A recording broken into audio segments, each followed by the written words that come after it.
Tuhan yang bertata,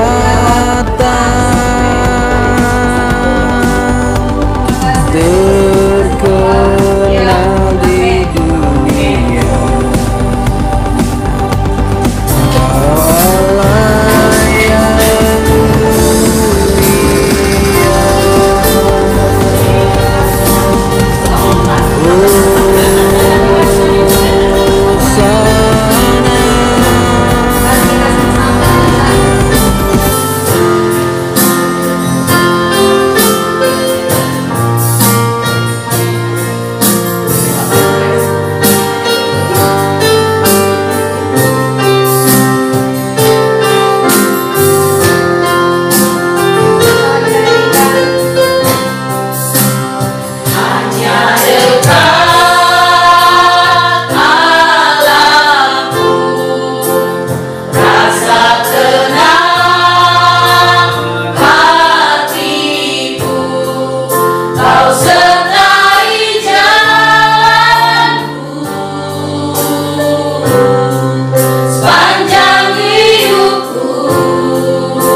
hamba-Mu yang akan berbicara di depan-Mu ya Bapa.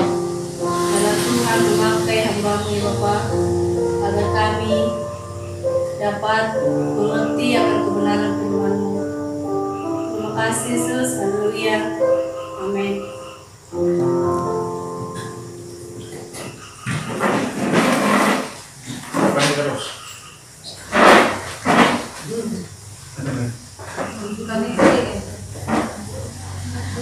Disuruh duduk ya? Oke, silakan duduk.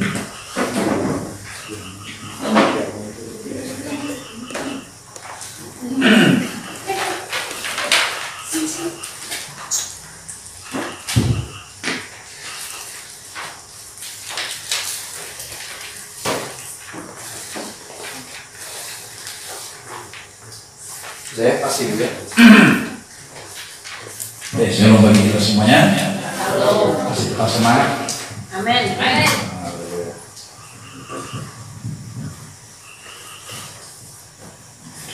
Kajain aja. Oke, kita hari ini harusnya apa ya? Selesai dulu retreatnya. Selesai dulu nih baru retreatnya. Tapi karena kita mengejar hari libur, maka pertemuan yang ke-4 ini kita tunda dan hari ini kita awali. Tapi setelah saya pelajari, saya lihat lagi memang lebih pas juga setelah pulih baru bersekutu. Ya. Oke, untuk itu ini semua adalah karena pertolongan Tuhan, kebaikan Tuhan yang menyatakan kepada kita. Dan malam hari ini kita akan sama-sama belajar bahwa seorang murid, seorang yang percaya kepada Tuhan, dia harus memiliki gaya hidup, ya, yaitu bersekutu dengan Allah. Kenapa demikian? Karena tadinya kita bersekutu dengan dosa, kita adalah hamba dosa, tapi kita telah ditebus, dipilih, ditetapkan, maka tentu kerinduan hati kita adalah hanya ingin bersekutu dengan Sang Penebus kita, yaitu Allah kita yang hidup di dalam Yesus Kristus Tuhan. Nah, coba segala sesuatu yang kita beli, yang kita tebus, atau yang kita bayar mahal, pasti kita mengharapkan ada sesuatu dari situ. Ya kan? Contoh kalau kita beli gitar, mahal-mahal kita beli gitar. Nah, apanya? Apa yang kita ingin harapkan dari sana?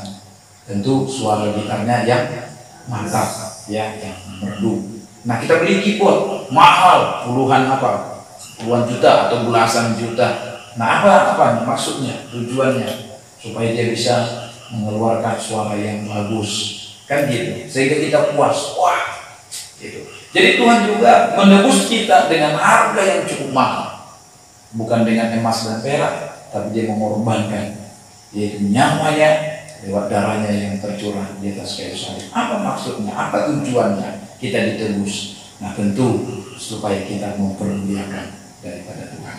Amin. Oke. Nah, kita lihat bahwa orang-orang yang telah percaya kepada Kristus, ya, menyerahkan dirinya dibaptis. Nah, apa yang mereka rindukan setelah itu? Banyak orang setelah mereka percaya kepada Yesus, mereka menyerahkan diri dibaptis, mereka tidak tahu mau ngapain setelah itu. Nah, apa yang terjadi? Lama-kelamaan mereka akan kembali kepada habitatnya yang lama. Nah, tetapi orang-orang percaya di dalam Alkitab atau gereja mula-mula memberikan kepada kita sebuah fondasi landasan yang harus nanti kita teruskan. Tidak harus seperti itu terus.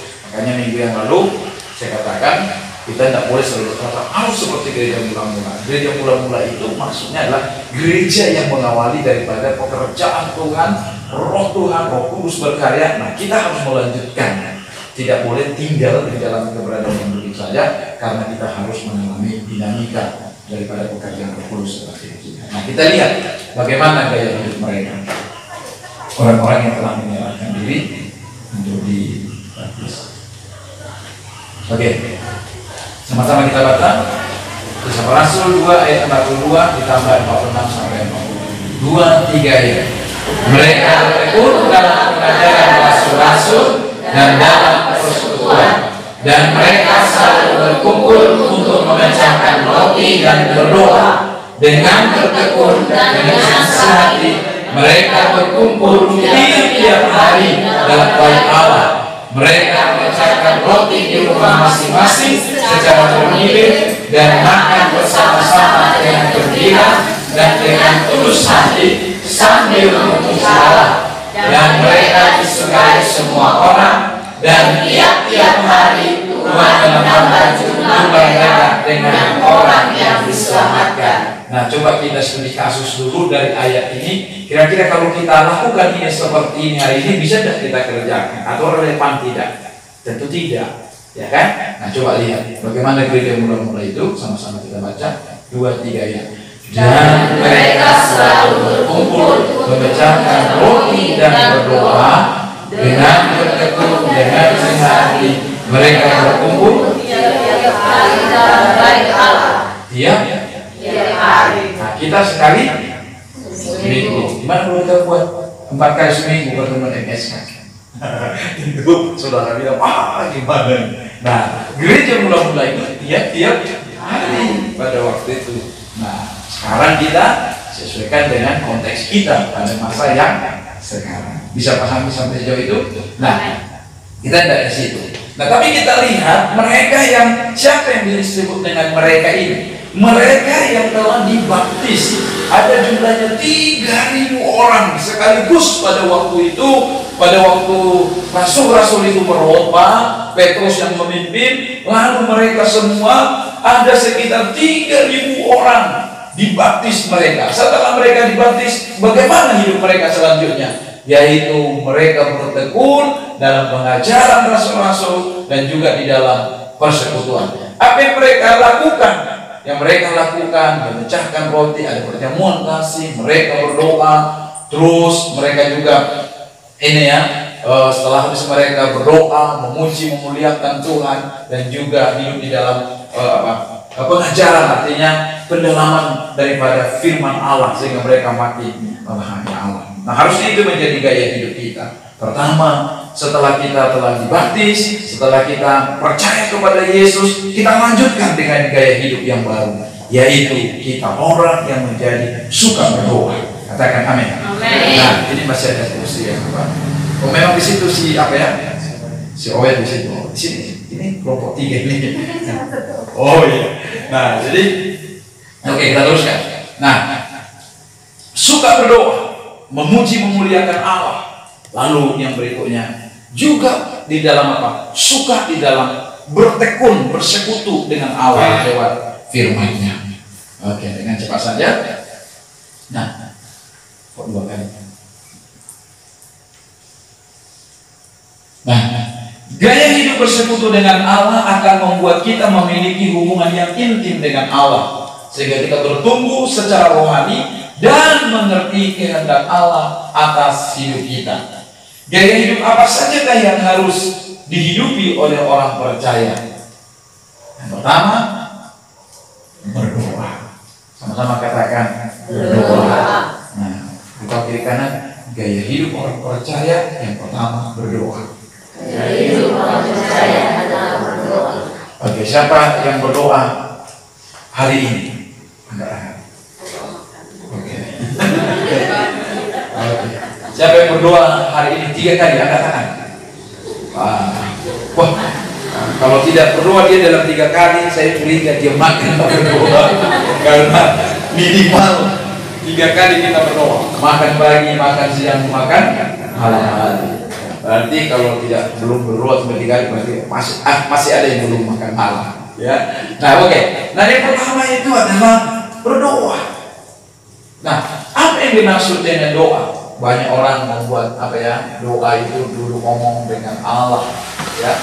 Ada lagi kalau Julius Lee katakan itu doa itu adalah nafas Allah, ya, atau nafas kehidupan, bukan nafas Allah, nafas kehidupan. Jadi kalau orang lupa berdoa, berarti dia lupa bernafas. Nah, oke. Berdoa adalah gaya hidup komunikasi kita dengan Allah. Kalau kita lihat, Yesus adalah menjadi teladan bagi kita di dalam berdoa. Dalam Markus 1 ayat 35 itu dijelaskan di sana. Pagi-pagi benar, Yesus mengasingkan diri dari murid-muridnya, dia pergi di atas gunung, dia berdoa. Nah, waktu murid-murid mencari dia, murid-murid tidak pusing untuk mencari dia. Aduh, di mana Yesus? Di mana guru? Di mana Tuhan? Tidak. Mereka sudah langsung tahu. Pagi-pagi itu kalau kita tidak nampak dia, pasti dia sedang berdoa. Apakah kita seperti itu? Kalau kita tidak nampak, tidak dilihat oleh suami, tidak dilihat oleh istri, tidak dilihat oleh anak-anak, tidak bingung mereka. Karena mereka tahu kalau sudah mengasingkan diri berdoa. Amin. Ngerti tidak maksud saya? Ya kan? Nah, kalau tidak di situ bingung orang lagi. Tidak usah pusing orang. Sedang berdoa aja. Luar biasa. Jangan nanti jadi sebaliknya. Di mana mamamu ini? Nah, langsung mereka bilang, Allah katanya. Langsung tahu kita. Di mana? Sedang menggosip di sana. Ya, tapi biarlah kita seperti murid-murid Yesus, mencari Yesus. Mereka udah tahu Yesus berdoa. Katakan amin. Bukan yang lain. Ya. Nah, Yesus juga berdoa pada waktu bukan hanya pagi hari, tapi dia juga berdoa pada malam hari. Ya. Waktu sudah pelayanan, murid-murid itu disuruh berangkat duluan. Mau kemana Yesus? Nah, dia mengasingkan diri dan dia berdoa. Waktu dia berdoa, disitulah dia menyelesaikan segala peperangan yang sesungguhnya.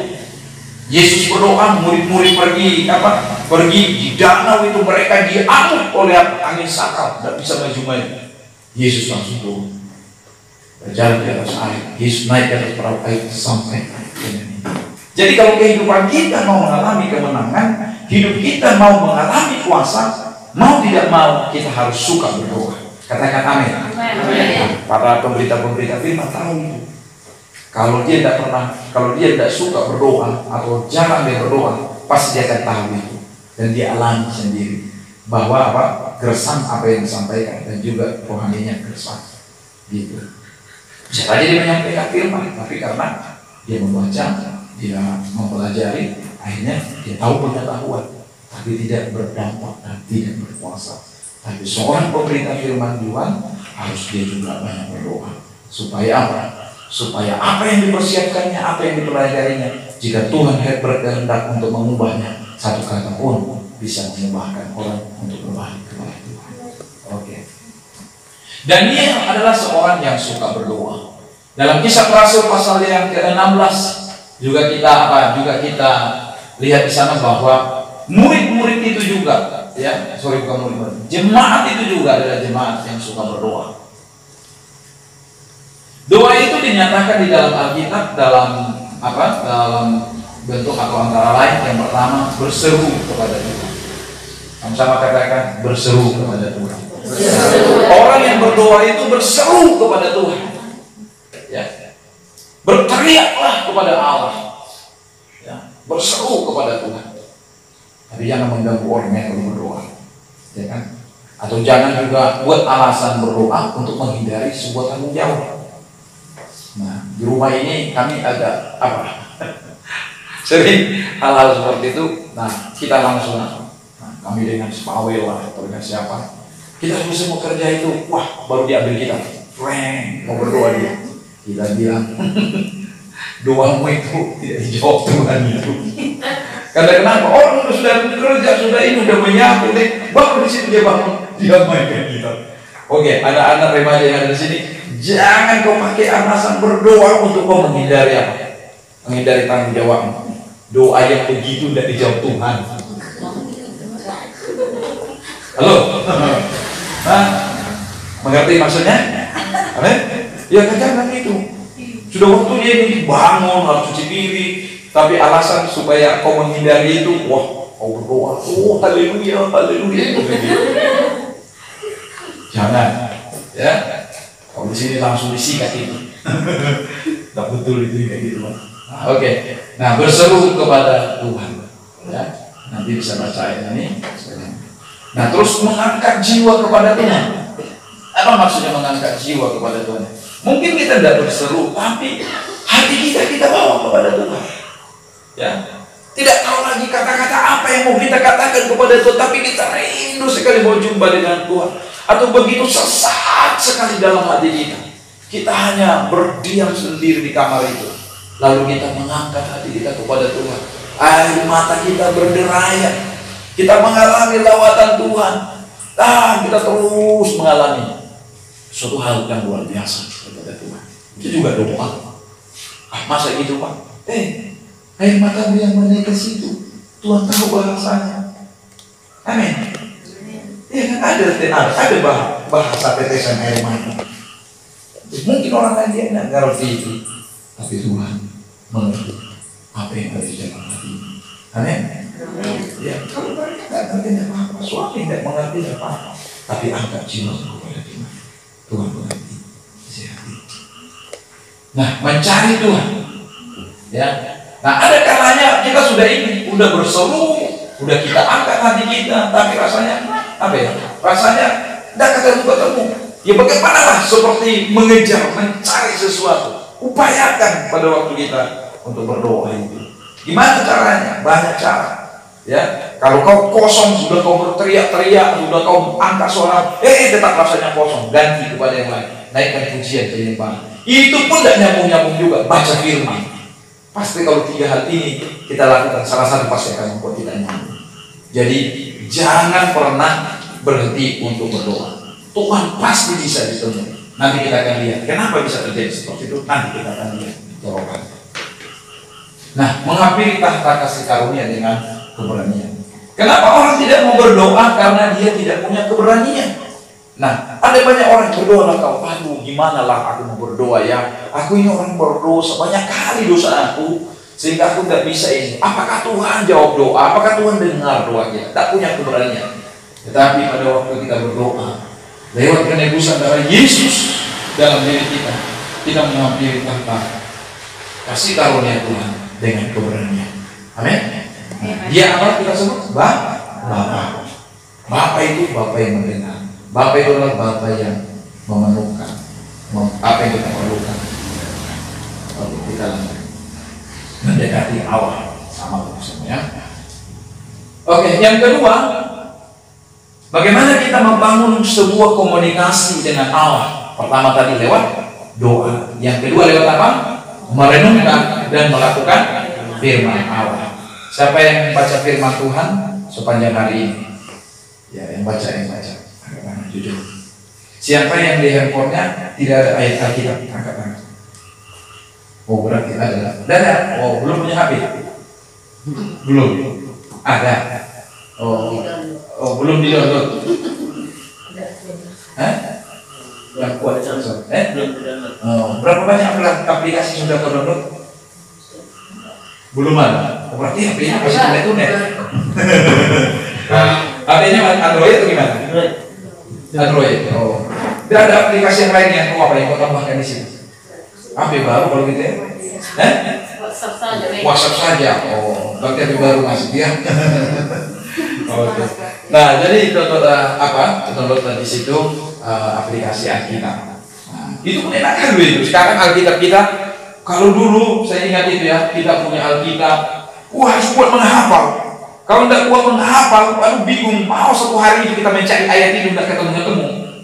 Nah, kalau sekarang udah enak itu, dengan ada aplikasi itu, tinggal kau ketik. Nah, ada searchingnya situ, kau tulis katanya. Kayaknya pohon ara yang aku cari itu gimana? Tulis saja pohon ara, langsung muncul semua itu pohon ara. Di ayatnya cuma lengkap semua itu.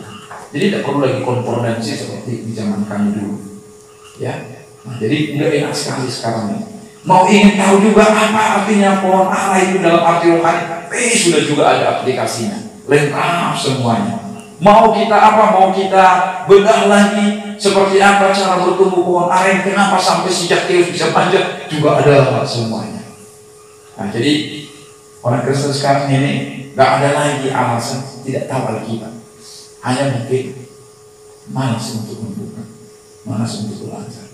Nah, oke. Jadi yang kedua adalah merenungkan, melakukan firman Allah. Yang pertama sebenarnya adalah membaca. Kalau di pria sejati ada 4 M, ya, ada 4 M dalam apa?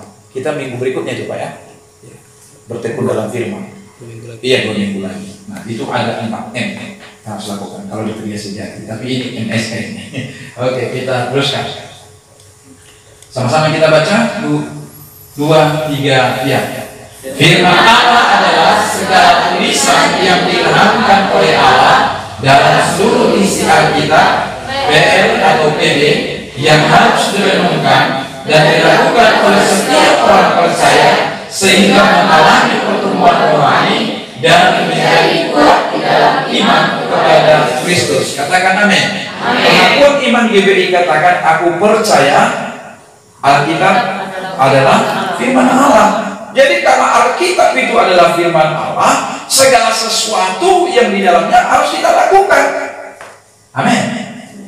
Nah, mungkin secara harafiah atau secara huruf kita tidak lakukan, tapi makna rohaninya kita lakukan. Nah, contoh, ya kan? Kalau di dalam kitab apa itu? Dalam kitab Keluaran, Imamat, Bilangan, dan juga Ulangan, di situ ada aturan. Ibu-ibu kalau sudah datang purnama, itu keluar dari rumah. Ada rumah pengasingan untuknya. Sekarang dia kita lakukan lagi. Betul enggak? Masa setiap ya ibu-ibu dikeluarkan dari rumah? Nggak bahaya kan? Siapa yang masak? Nah, anak-anak kan terlantar. Tapi makna rohaninya kita lakukan. Kenapa harus diasingkan mereka? Nah, itu pertanyaan kita. Baca firman, nah langsung bertanya, kenapa harus dikeluarkan mereka? Nah, itu harus bertanya. Oh, karena biasanya kalau seperti itu ibu-ibu, anak-anak gadis, emosinya tidak stabil, mau lepas kontrol, mau tiba-tiba seperti ini. Nah, jadi apa harapannya? Nah, maunya walaupun seperti itu, yang pertama orang yang mengetahuinya, memahaminya, dan orang yang mengalaminya kontrol diri. Nah, kita melakukan makna rohaninya supaya jangan terjadi gesekan, kira-kira gitu maksudnya. Amin, saudara. Nah, yang berikutnya lagi, katanya di situ, kalau kau buang hajat, katanya kan di situ. Kan orang seringkali yang di sebelah itu menyerang kita. Karena dari mereka lah katanya itu kebersihan adalah kebersihan sebagian dari iman. Kristen tidak ada begitu. Siapa bilang? Baca Alkitab itu. Nah, orang-orang di padang gurun itu, waktu orang Israel itu ada khusus itu. Apa itu? Kalau kau buang hajat jauh-jauh, bawa apa katanya? Bawa sekop. Nah, gitu maksudnya, bawa sekop dan timbun supaya jangan terinjak orang. Iya kan? Nah, jadi supaya bersih. Itu ada itu. Nah, datang pula lah kita kan gitu. Nah, kalau kalian datang ke rumah ibadah, katanya, kok tidak peduli bersih atau tidak, yang penting hati. Nah, penting itu. Gitu. Memang gereja aneh juga. Coba kalau kita lihat habis ibadah, gereja yang paling jauh di seluruh dunia. Iya kan? Kenapa? Jajan dia buang sampahnya di situ. Betul nggak? Minum itu. Nah, mereka tidak seperti itu. Mau masuk pun mereka sadar di luar.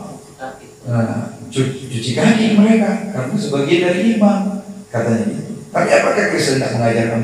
Diajarkan. Gitu. Nah, kita juga perlu bersih. Cuma ada keunggulan kita dari mereka. Mereka pulang ibadah susah hatinya. Karena kenapa? Harga sandal mahal hilang. Iya kan? Kita enggak. Karena apa? Terus dipakai. Tapi jagalah kebersihan kalau kita sedang ibadah. Permen karetmu jangan kau lengketin kursi. Iya kan? Gak usah makan permen karet kalau lagi ibadah. Iya kan? Nah, nanti aku ceritakan kayak mana permen karet itu bahaya. Oke, kita lanjutkan. Nah, gimana Pak? Nah, nggak usah. Sampai ada nyokong sampah di situ. Diajari anak-anak itu. Nah, udah ada buang sampah di sana. Gitu, supaya bersih. Iya, ya. Kalau gereja di Jakarta itu begitu. Nah, empat lapis mau kita lewati. Kalau kita gereja, tapi gereja itu lah ya. Kalau gereja biasa, mau problem. Nah, kita masuk ke pertama. Dia apa dulu ditekan? Suruh tuh lolos. Habis itu dia bilang gitu, Pak, barang-barang bisa dibuka. Nah, habis itu, kok ada makanan Pak? Oh, ini tidak tahan apa? Oh, udah Pak, nanti kalau Bapak lapar, yang udah isinya, tidak boleh bawa ke dalam. Oh gitu ya? Oh ini kok air minum? Oh tidak bisa juga Pak. Air minum, makanan tidak boleh dibawa ke dalam. Kenapa? Itu gereja yang di dalam itu tidak pernah tidak pernah dibersihkan karena selalu bersih. Karena kenapa? Di luar semua sekarang. Itu luar biasa. Tapi di Sumatera masih bebas. Ya, oke kita teruskan. 2 Timotius 3:16 itu kata diilhamkan atau theopneustos dalam bahasa Yunani, terdiri dari dua kata, yaitu theos artinya Allah dan pneu artinya bernafas. Jadi firman Allah memberi nafas hidup atau nafas ilahi bagi orang percaya. Katakan amin. Nah, jadi theos dan pneu artinya pada waktu kita membaca firman Tuhan itu ada nafas ilahi, nafas rohani yang kita yang kita terima pada waktu kita membacanya. Luar biasa. Nah, percakapkanlah firman, renungkanlah firman dimanapun kita berada. Kadang kita saya secara pribadi seperti tadi pagi lah kami kumpul, karena setiap pagi kami makan bersama. Kadang di situ kan ngobrol-ngobrol tentang firman Tuhan, udah berdoa, udah baca firman. Kadang tidak ada suatu koneksi yang hal yang luar biasa. Tapi pada waktu kita memperkatakan firman, didiskusikan diskusi ringan, kadang-kadang tidak terencana. Di situ Tuhan menyatakan sesuatu hal yang luar biasa. Nah, seperti pesan Tuhan lah bagi saya secara pribadi sebagai gembala jemaat untuk dilakukan di gereja ini. Itu saya terima pada waktu kami terima pada waktu kami sedang makan pagi itu. Nah, apa itu? Nah, ada murid Tuhan Yesus pada waktu lihat orang banyak itu datang, itu apa? Disuruh mereka pulang. Guru suruhlah mereka pulang supaya mereka bisa beli makanan di bisa sekarang di warung-warung. Tapi Yesus katakan beri mereka makan. Wih, saya kaget. Beri mereka makan. Bagaimana caranya memberi makan sebanyak ini? Kan itu apa alasan kita. Nah, tapi Tuhan memberi pesan kepada gereja ini di pagi hari itu bahwa gereja kita harus memberi makan. Itu gimana caranya saya pun tidak tahu. Nah, apa yang ada pada kita itu kita serahkan kepada Tuhan biar terjadi mujizat. Amin. Kita bersyukur 10 kakak tambah dalam apa ini? Dalam 2 bulan ini. Nah, tapi orang yang datang ini bukan pengusaha, bukan orang-orang hebat, bukan pejabat, tapi orang-orang susah. Tuhan katakan beri mereka makan.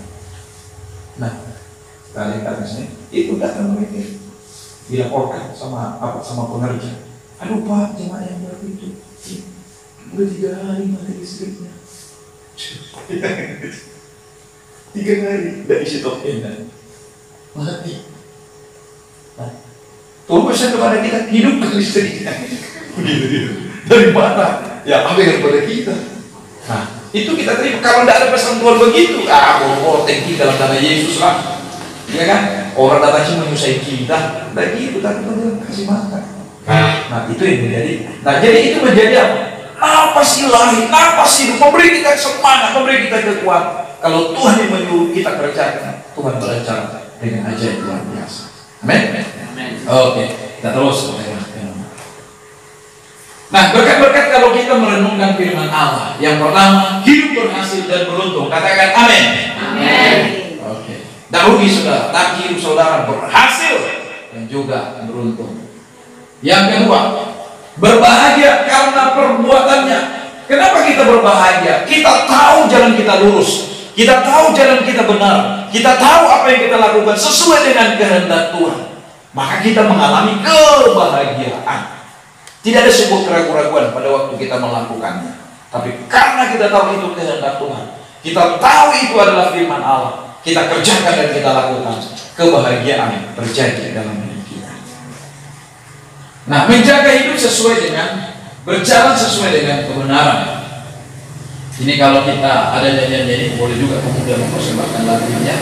Kalau mempersembahkan pujian nanti, apa itu? Mazmur 19 ayat 9 sampai 11. Dengan apakah seorang muda mempertahankan aguannya bersih dan seterusnya. Nah, apa yang membuat orang-orang muda itu berjalan dalam kesucian, di dalam hidup yang benar, berkenan kepada Tuhan? Tidak boleh tidak, selain daripada hidup di dalam kebenaran. Taurat Tuhan itu, firman Allah itu yang membuat kita menjadi berjalan sesuai dengan kehendak Tuhan. Nah, terus hati menjadi seperti tanah yang subur. Katakan amin. Tidak gersang, tapi tanah yang subur. Dengar firman Tuhan, langsung wah, terima kasih Tuhan. Mendapatkan seperti mendapatkan sebuah hadiah yang luar biasa. Ya, tidak sebaliknya dengar firman Tuhan lalu panas telinganya. Ada dua jenis orang kalau dengar firman Tuhan. Ya, lihat waktu si Stefanus, dia menyampaikan firman Allah.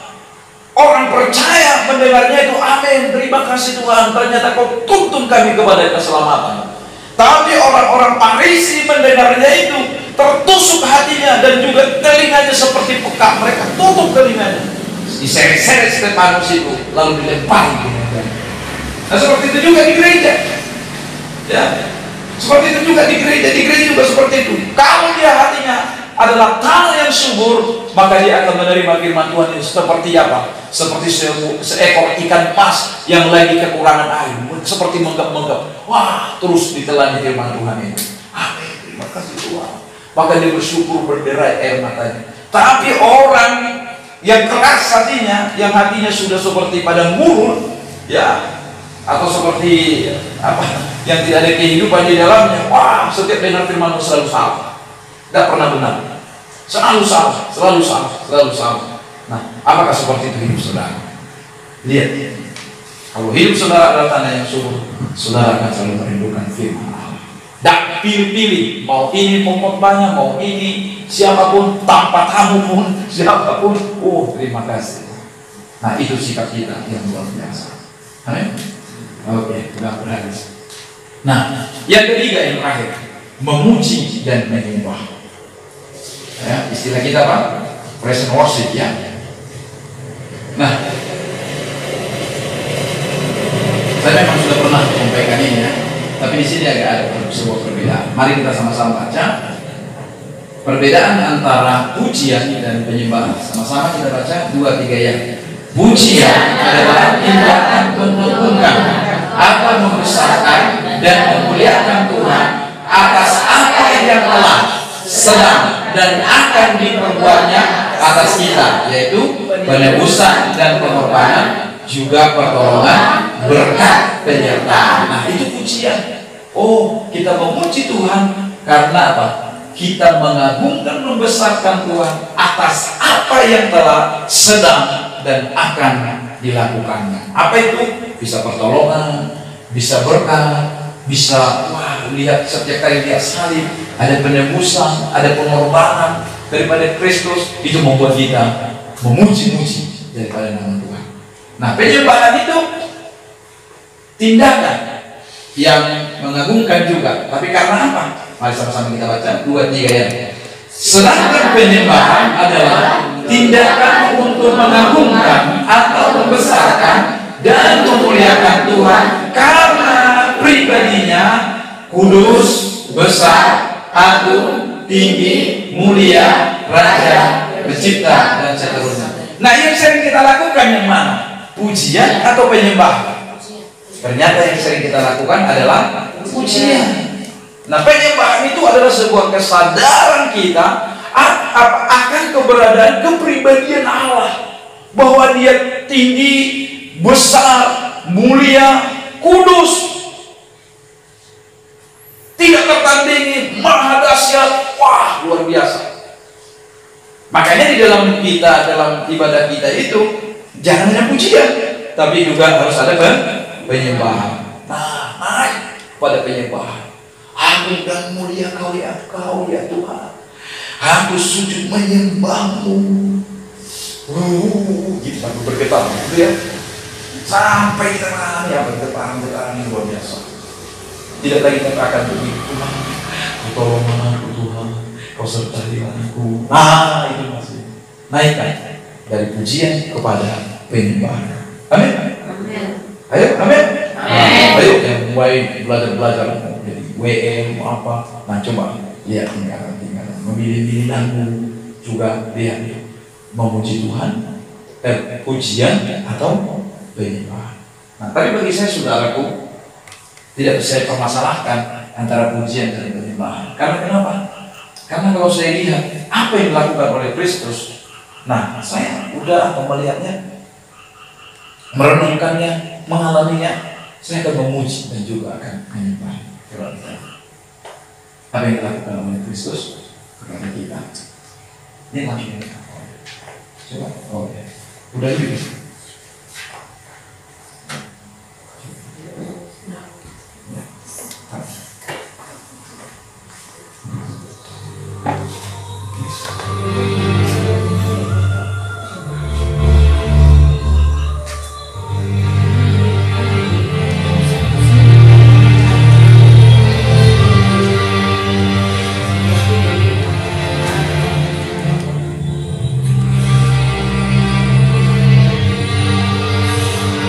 Ini karya Kristus di atas kayu salib.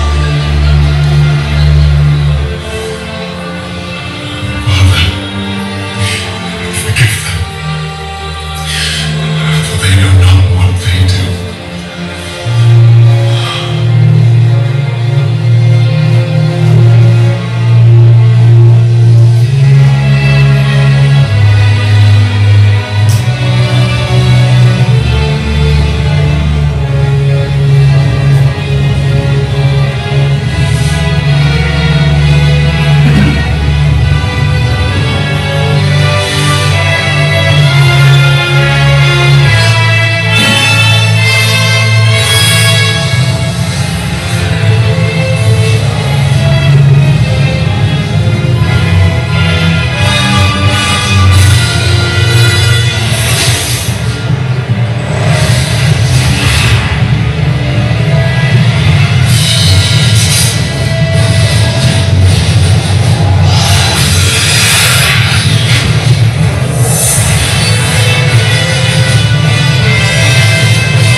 Why have you forsaken me?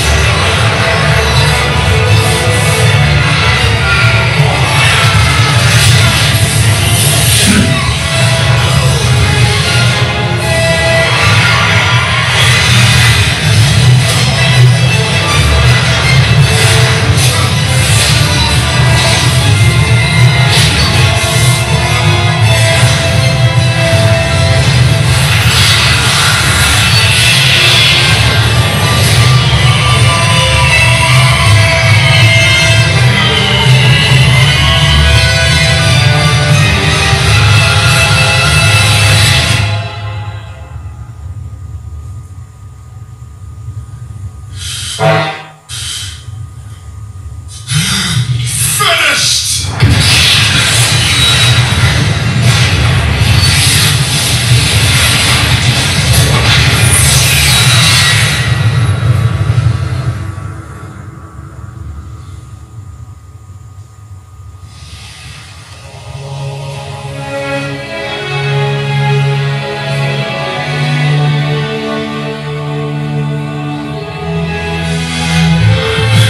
Father, into your hands I commit my spirit.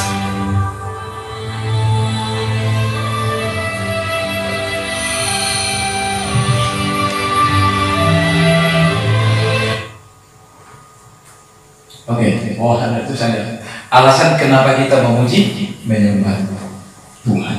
Nah, jadi kita lihat dari nyambung dua-duanya ya. Nah, pujian dan penyembahan. Apa yang dilakukan oleh Kristus kepada kita? Nah, dosa, penghakiman, kematian. Nah, itu harusnya kepada kita. Masih ingat waktu puasa salib itu ayat hafalannya? Dia yang tidak mengenal dosa dijadikan dosa karena kita. Nah, jadi dia tidak berdosa tapi dijadikan dosa. Semua tadi itu kutukan, penghakiman, dosa, kematian.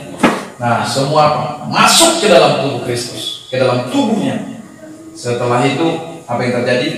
Dia selesaikan. Nah, makanya antara jam 12 sampai jam 3 itu gelap gulita.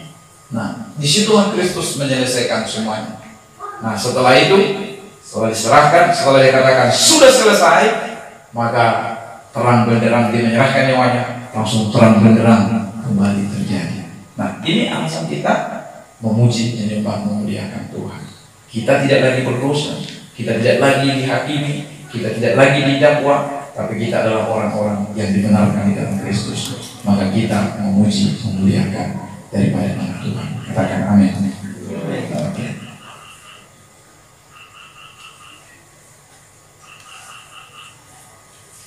Oke, memuji dan menyembah Tuhan ya.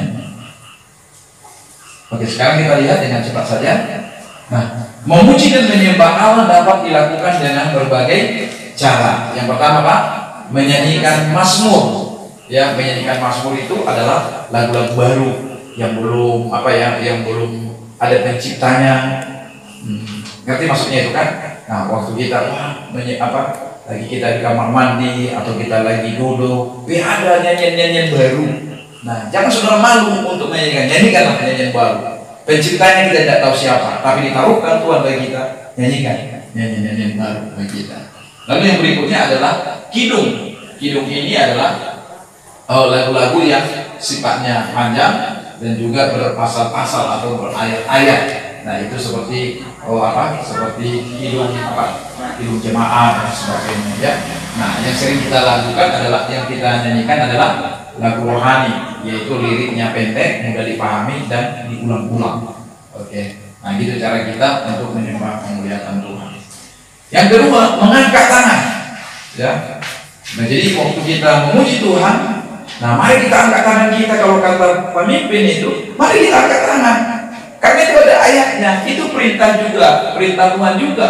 Mazmur 134 ayat 2, orang yang memuji Tuhan itu mengangkat tangan. Nah, yang berikutnya bertepuk tangan. Nah, karena kalian ini bertepuk tangan itu katanya. Nah, biar dibilangnya gitu tidak apa-apa, karena kita pelaku firman. Amin. Oke, bertepuk tangan. Jadi kalau kita sedang bertepuk tangan, berarti kita sedang memuji memuji dan menyembah Allah juga, saudara.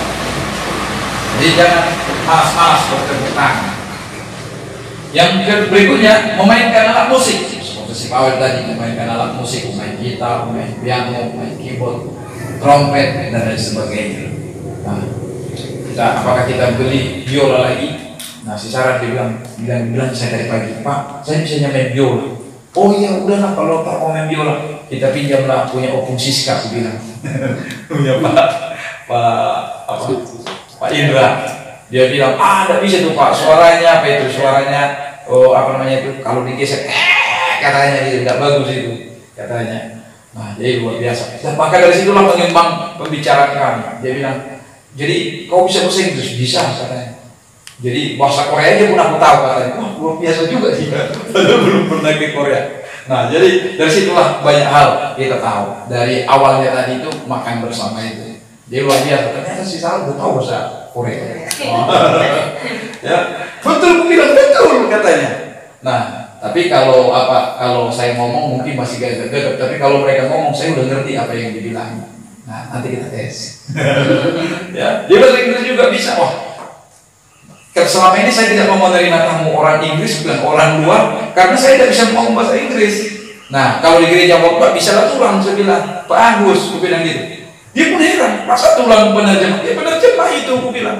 Kalau ada bule-bule pengkhotbah, dia penerjemahnya. Cuma masalahnya kalau tinggal di rumah, ya saya tidak tahu ngomong apa-apa, aku bilang. Kalau hanya lucu-lucu, bisa aja. Tapi kalau ngomongnya nanti yang sampai panjang, tidak tahu kita.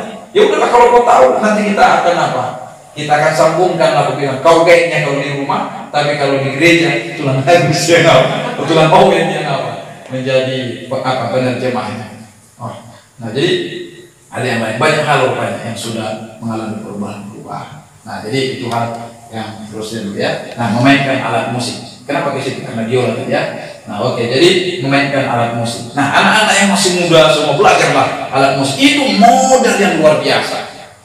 Ya. Nanti si Grace kalau kau merantau jauh dari orang tua, di mana-mana kau sudah diterima. Karena kenapa? Udah ada modalmu. Ya. Minimal lah gereja kecil. Kalau dari gereja besar kan, nah istilahnya ya sudah ada yang ini, udah menjadi berkat lah bagi pelayanan, khususnya di zaman kita yang sekarang ini. Kayaknya sudah hampa kalau tidak ada musik di zaman kita yang sekarang ini. Jangan ada alatnya tidak dimainkan, itu juga bahaya. Jadi mari yang masih muda-muda apa semua masih ada kecenderungan ke sana, diajari masih apa, masih mudah untuk dibengkok-bengkokkan, diluruskan. Nah, ayo. Nah, lebih bagus pakai situ. Simpan uangmu, belajarlah untuk les, ya, musik, main gitar, main drum, itu semua ada manfaatnya luar biasa. Daripada kau habiskan uang hanya untuk beli paket, ya kan? Tidak ada tujuannya. Oke, ya, kita lanjutkan.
Tuhan, kami bersyukur. Biarlah gaya hidup yang bersekutu dengan Allah nyata di dalam kehidupan kami. Tolong kami Roh Kudus, sehingga kami menjadi pribadi yang suka berdoa, pribadi yang haus dan lapar akan membaca, merenungkan, melakukan, memberitakan daripada firman-Mu ya Tuhan, serta memuji, menyembah Engkau dalam setiap keadaan apapun yang kami alami. Karena kami tahu ada kuasa di dalam pujian penyembahan kepada Tuhan, dan hidup kami akan mengalami perubahan di dalam Engkau menjadi seperti maksud dan kehendak. Terima kasih ya Tuhan, terpuji dan termulia nama Tuhan. Dalam nama Yesus kami bersyukur dan kami berdoa. Haleluya. Bersama kita katakan amin. Oke, silakan duduk. Ya, serahkan kepada Yohanes.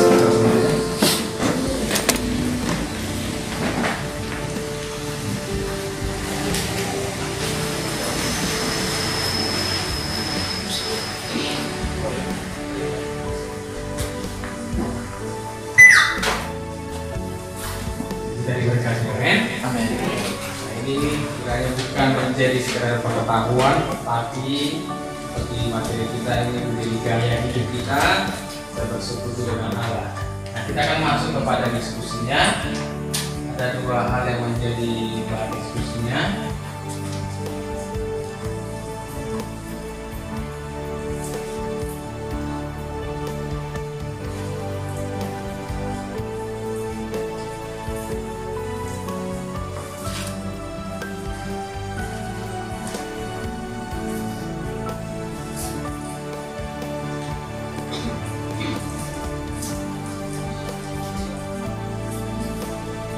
Hal apa saja yang sering membuat kita kayak gini, kita butuh keterbukaan dalam kelompok masing-masing supaya tahu solusi apa yang kita terima, bagaimana kita untuk melihat hidupnya.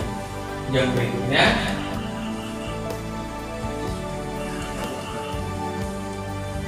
ya komitmen dari kita masing-masing setelah kita mendengar ini, apa yang mau kita lakukan selanjutnya. Baik. Oke, grup kelompok masing-masing silakan ambil tempat. Waktu kita sebanyak 15 menit. Manfaatkan untuk saling berdiskusi dan saling mendoakan. Siapkan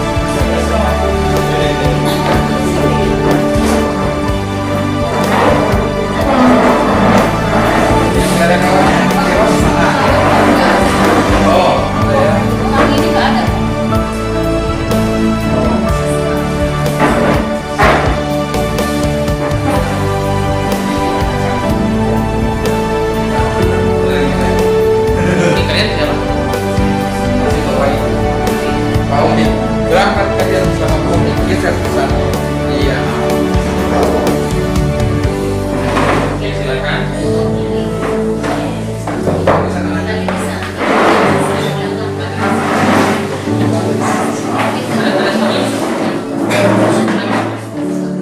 Kemudian tindakan setiap diponcatkan yang lain kembali ya. Dari dulu itu. Grup biar ada, tapi jangan kita yang aku tadi kan dari orang situ ada mesinnya ada banyak, harus kita yang kontrol ini. Oke, ada yang tahu apa tadi? Nah,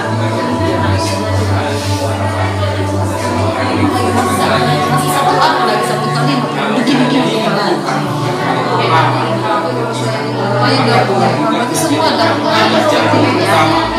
dia istilah aku bisa seperti itu contohnya baca kita baca kan baca dalam hati sebut suara jadi dengan tidak bersuara itu akhirnya ini balik semangat kita lagi jadi ada orang tahu dia lagi baca kita mikir aku dalam bukti itu dia bacanya dengan bersuara dia yang baik ada mulai ada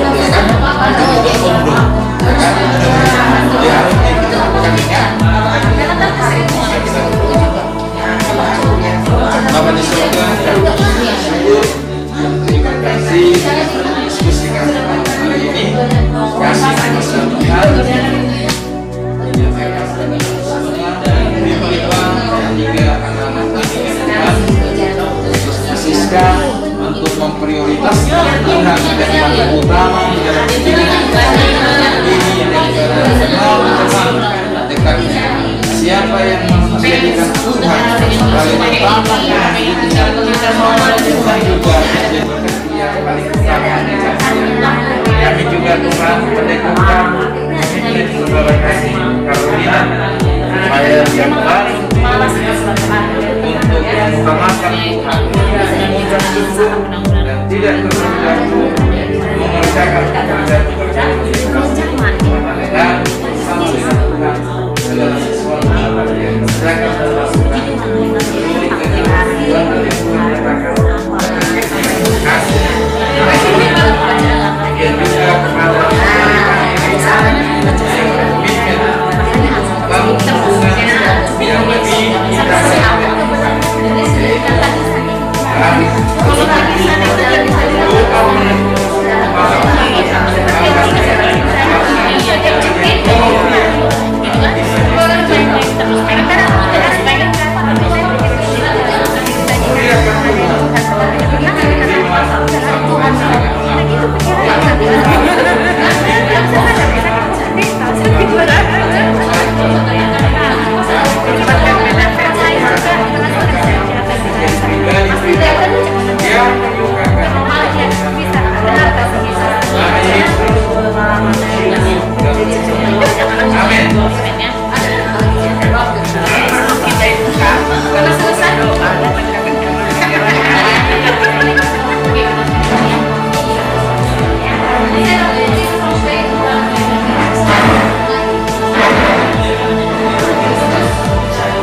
Jangan keluar justru kami dalam hati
gaya. Gaya adalah itu fisika.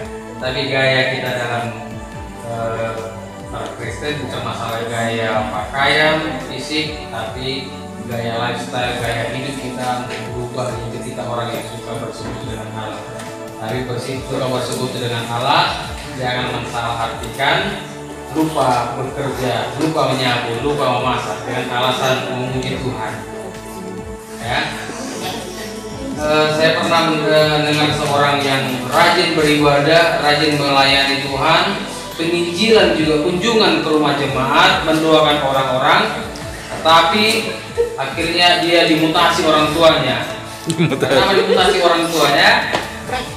Dipindahkan ke provinsi yang lain dari Simbolga ini karena hidupnya tidak berkat, menjadi berkat bagi keluarganya. Saya pernah tanya, kenapa ini? Iya, dia rajin berdoa, mendoakan orang lain, seperti bersekutu dengan Tuhan, rajin menyembah Tuhan, tapi mulai pagi sampai sore akhirnya di mana makan atau tidak makan tidak tahu dia. Akhirnya pulang-pulang orang tuanya udah sampai kerja marah-marah terus. Tinggalkanlah pelayanan gitu. Nah, beres semua kau bikin. Akhirnya menjadi batu sandungan. Ya, kalau kita punya gaya hidup bersekutu dengan Allah, kita tidak hanya dulu mengambil sikap seperti Maria, hanya dulu diam saja, tapi kita juga ambil bagian seperti Marta, bekerja. Kalau semua kita terus duduk begini, siapa yang masak di belakang sana? Udah kelaparan dari gimana? Mau tinggal makan cepat saja semuanya. Nah, sehat kita begitu. Tapi ada yang ambil bagian di sana, yang di sana jangan bersungguh-sungguh karena dengan firman Tuhan, yang di sini dengan firman Tuhan jangan menjadi orang pemalas. Amin. Kita nanti setelah kita belajar ini juga kita belajar terapkan hidup yang menyeimbangkan artinya pelayanan Marta dan Maria. Nah, kita masuk kepada ayat hafalan kita yang minggu yang kemarin, 2 minggu yang lalu, yaitu diambil dari kitab Markus pasal 16 ayat 16. Semua sudah hafal? Sudah. Ayat yang sangat panjang ini ya. Kita ucapkan sama-sama. Markus pasal 16 ayat 16, 2, 3 ya. Markus 16 ayat 16. Siapa yang percaya dan dibaptis akan diselamatkan. Siapa yang tidak percaya akan dihukum. Panjang? Pendek. Nah, kalau yang pendek ini pun ada sampai tidak tahu sampai mana, sampai melihat kopekan. Waduh, ini tidak serius sih, kayak main-main. Oke, coba kita dengar dulu yang bisa mengucapkan ayat hafalan ini. Coba ada kelompok 8, ada semua? Ya datang kelompok 8. Atau lupa kelompoknya? Oh iya, paling ujung nih. Wah, luar biasa. Yang kepanasan. Oke, coba diucapkan. Jangan lagi melihat. Sudah pendek ayatnya masih melihat lagi. Gimana dengan yang panjang? Ayo, ucapkan 2, 3 ya. Markus 16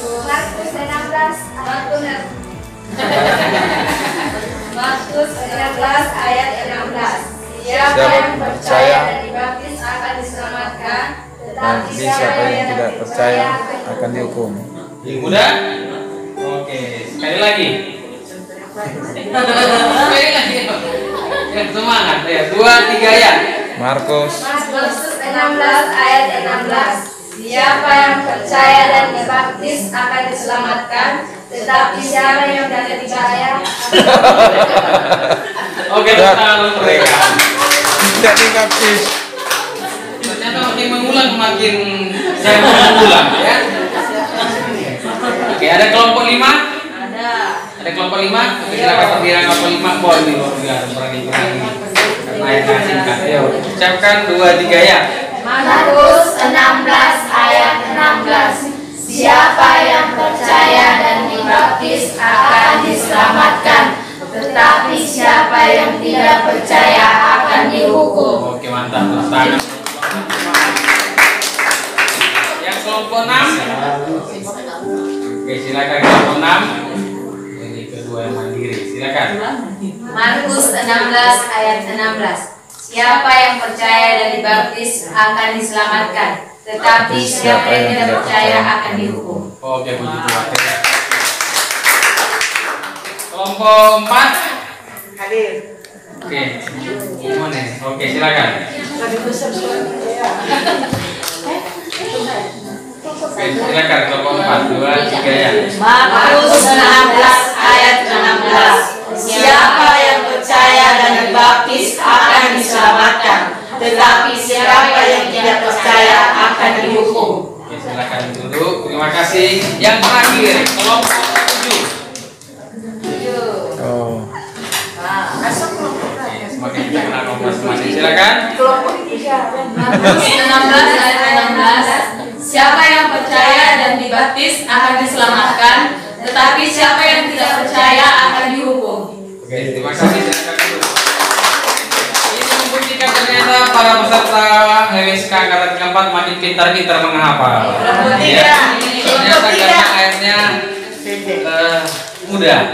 Ya, kalau ini ayat yang mudah, ayat selanjutnya juga pasti mudah. Percaya. Kita lihat di ayat kita.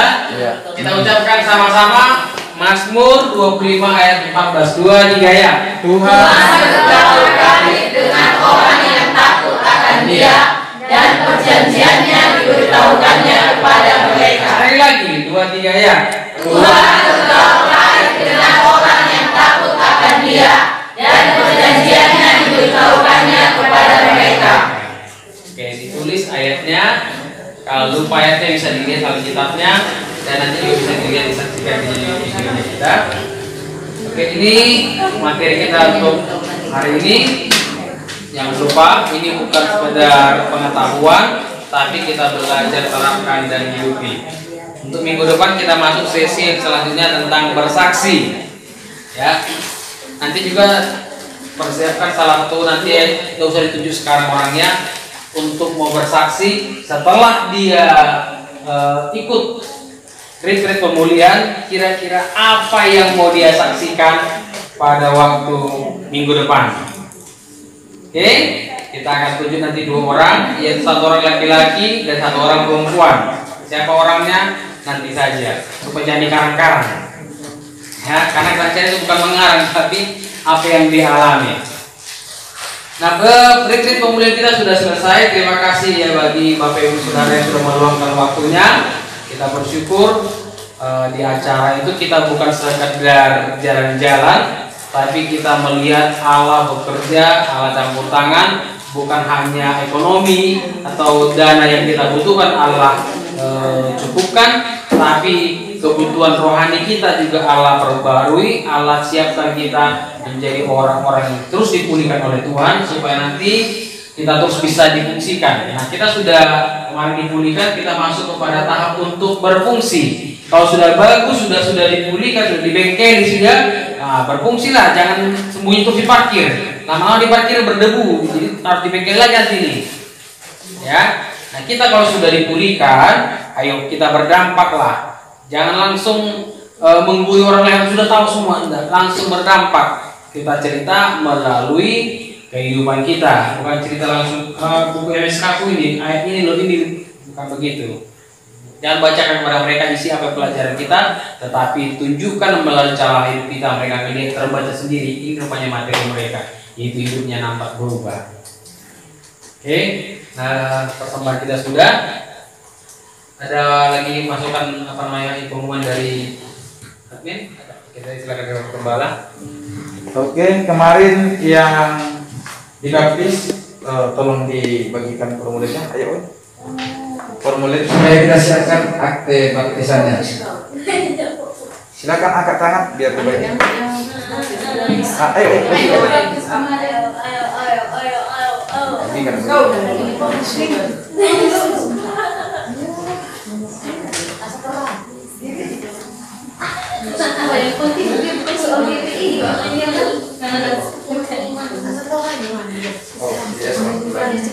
Oh tiga ya, sama sejauh. Iya, diisi baru dikembalikan hari apa? Hari Rabu aja lah. Nanti di gereja kita cek atau di gereja pun boleh. Nanti langsung ke Bang Jupri ya, gereja kita cek.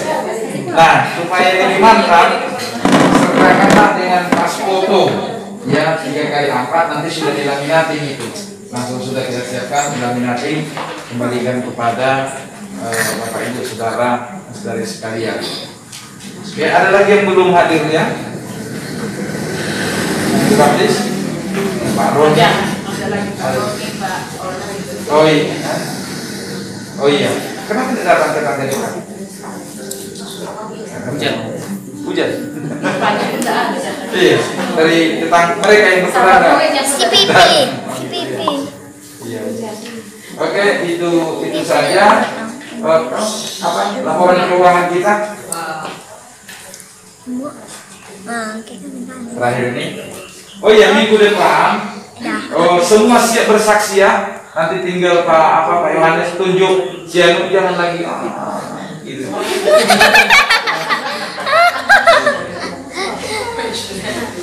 Mau siapapun ditunjuk Bapak itu nanti akan terus begitu. Dua tiap pertemuan.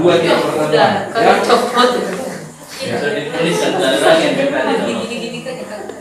Nah, ini semua. Oh iya. Nah, jadi kemarin kita minus dia 2000 kan? Ya, apa? Udah maksudnya minus 2000 ternyata setelah kita ke pihak hotel, kita menyampaikan keberatan kita seperti makanan yang harusnya kita mau puas lah kan, rupanya rasa apa? Ya hanya manis-manis itu aja, jadi rasa cabai pun sedikit tidak terasa, kan gitu. Nah itu kita kasih komplain, akhirnya dikurangilah 10.000 per orang. Nah jadi kurang itu, terus kita pakai itu kamar 11, kita bayar hanya 10. Nah jadi dapat cashback lah kita dari OPWI 1.150.000 rupiah. Dari retreat dari retreat MSK kita ini surplus, jadi apa ya? Jadi surplus lagi ya 1.136.000. Oh iya, betul. 1.113.600. Nah jadi untuk ke depan memang harusnya kalau datang hampir semua apa ini tim kita maunya ada evaluasi, tapi ini banyak yang tidak hadir. Minggu depan kita lihat lagi kehadiran kita semua, maka setelah itu kita yang tim tidak ikut ngerit, kita akan adakan evaluasi hal-hal apa yang lebih perlu lagi untuk peningkatan MSK kita sampai kepada selesainya. Maka malam hari ini kita sudah setengah jalan ya. Dengan berakhirnya MSK malam hari ini, maka MSK sudah berjalan setengah jalan. Nah, jadi itu saja. Sampai jumpa minggu depan dengan materi saksi. Iya, saksi. Nah, tetap semangat, ajak kawannya disemangati terus supaya jangan ada yang menyerah, tapi semua lulus dan juga menjadi klien-klien yang hebat, melayani diri sendiri, melayani keluarga, dan juga melayani orang lain. Tuhan memberkati. Oh, langsung. kita akhiri, mari kita berdoa. Bapa di surga, kami bersyukur, berterima kasih buat pertemuan kami di malam hari ini. Lawatan Tuhan terjadi dalam hidup kami, dan kami sudah menerima kebenaran firman-Mu. Dan kini tiba saatnya kami akan kembali ke tempat kami masing-masing. Tuhanlah yang hentarkan kami di dalam damai, di dalam sukacita yang daripada Tuhan. Terpujilah nama-Mu ya Tuhan. Kami angkat kedua tangan kami di hadapan-Mu, dan kami terima berkat yang berlimpah-limpah yang daripada Engkau. Terimalah berkat Tuhan. Tuhan memberkati dan melindungi Engkau. Tuhan menyinari Engkau dengan wajah-Nya dan memberi Engkau kasih karunia. Tuhan menghadapkan wajah-Nya kepadamu dan memberi Engkau damai sejahtera. Bersama-sama kita katakan amin.